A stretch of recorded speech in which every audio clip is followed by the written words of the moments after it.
Add 1/4 cup of cocoa powder and you can double the recipe if you want more. Add 2 tablespoons of corn flour. Add a pinch of salt to bring out the taste. Add half cup of sugar. Now use granulated one. Mix all of it together.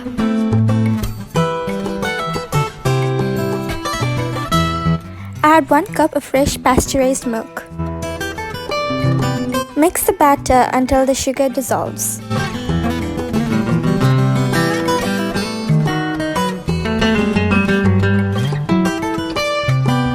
Place the pan in the stove in medium flame.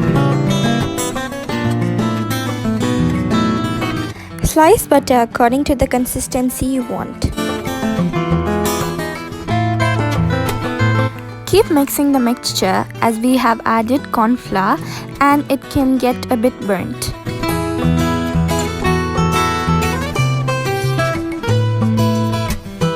After 5 minutes, after the mixture has thickened up a bit, add butter and mix until the butter dissolves in the mixture. Now you can add more butter if you want it to be a bit more thin.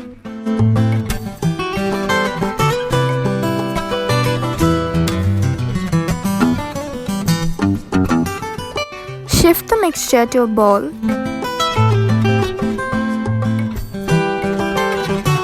Cool it down.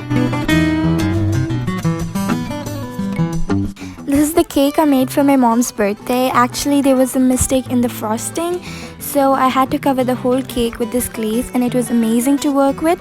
And yes, to subscribe and watch other videos.